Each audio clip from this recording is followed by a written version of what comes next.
Hi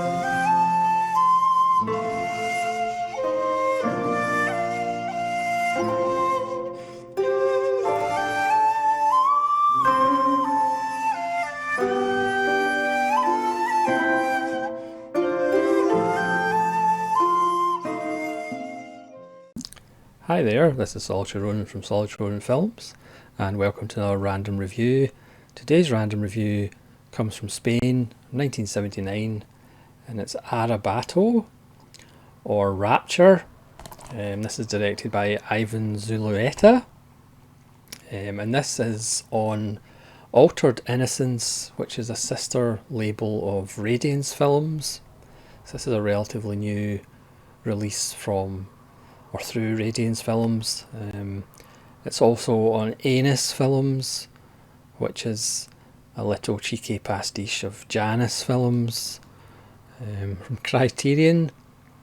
And this is a film that annoyed me, but also enthralled me. It's almost like the main part of the film is essentially almost like a J-horror, like 10 plus years before J-horror was a thing, as far as something, a ghost in the machine, in this case a film camera, and the other main part of the film is what annoys me. It's 110 minutes, and you know what I'm going to say, it's far too long.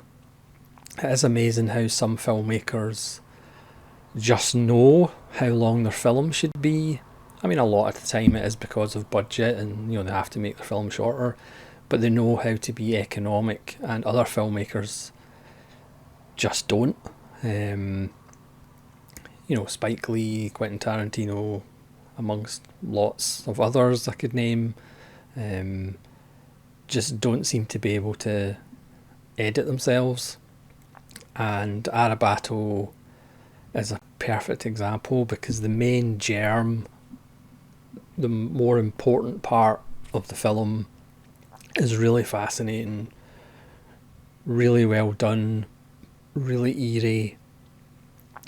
And then the other subplot, at least for me, is just unnecessarily long.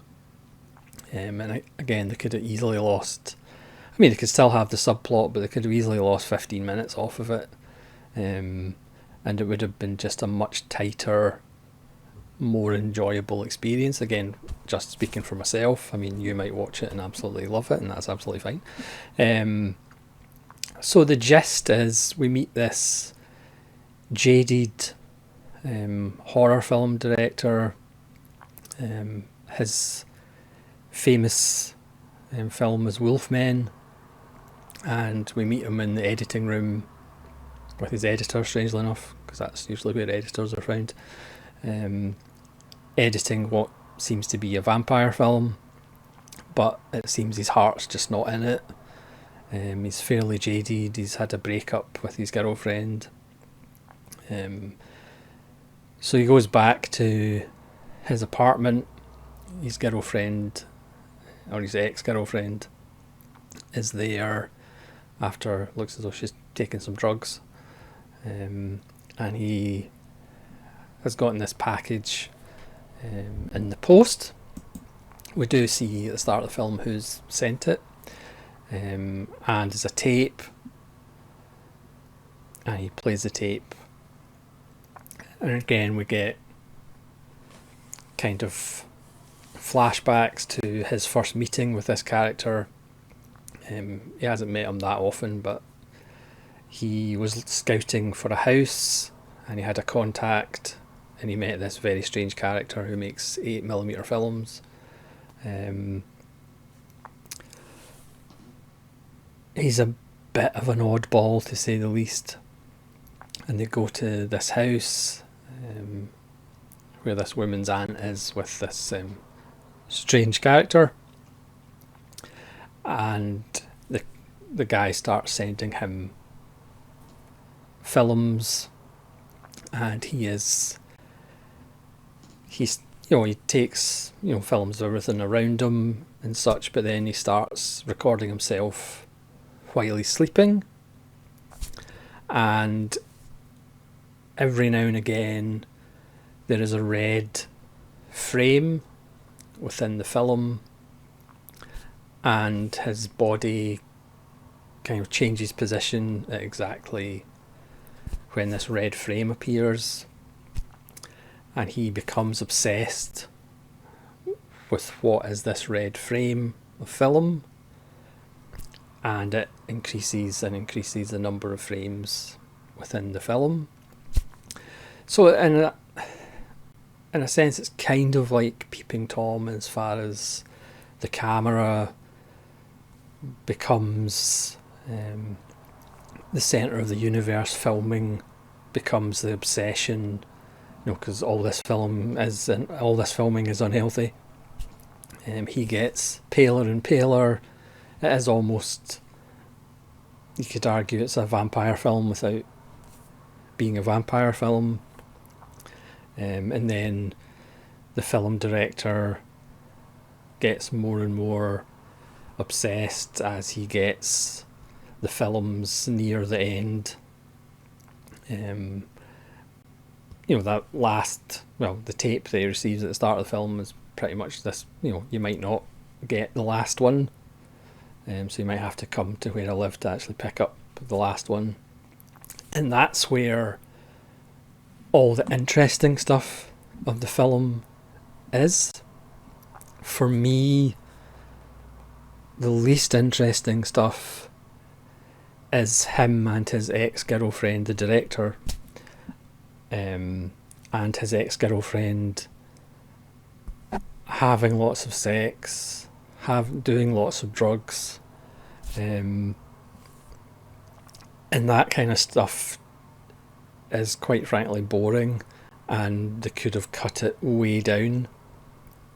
Again, if you want to have the subplot with his ex-girlfriend not being able to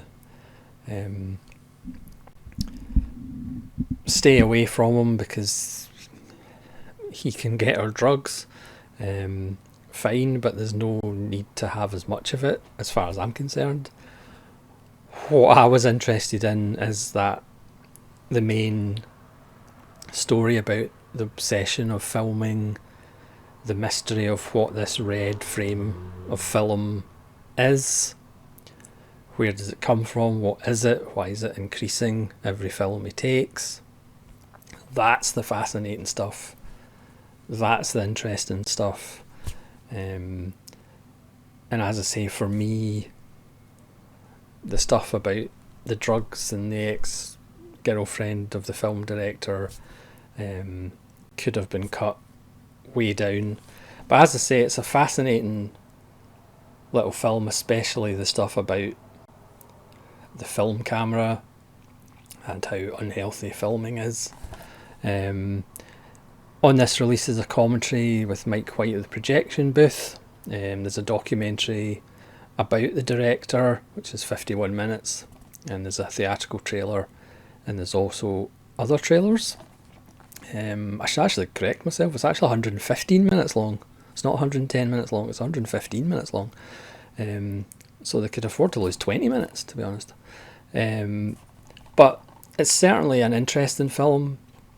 Would I recommend you rush out and buy it? Possibly not. But if you find it in a sale, I could be wrong, but it might be on Vinegar Syndrome, but that might be a complete lie. Apparently it is Pedro Almodovar's favourite horror film, apparently. And it certainly has wonderful moments. And again, the main plot is really interesting. And again, really creepily done.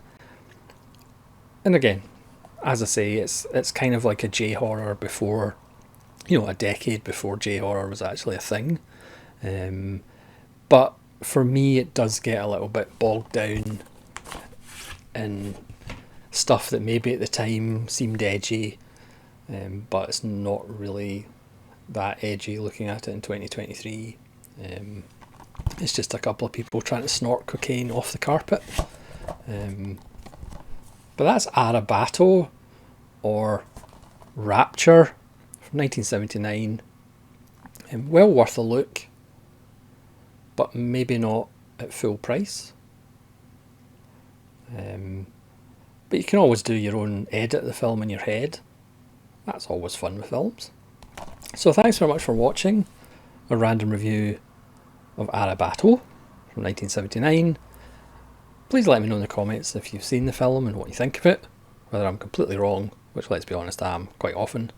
And hopefully you'll join me again for more random reviews. This is Solitary Ronin from Solitary Ronin Films, saying farewell.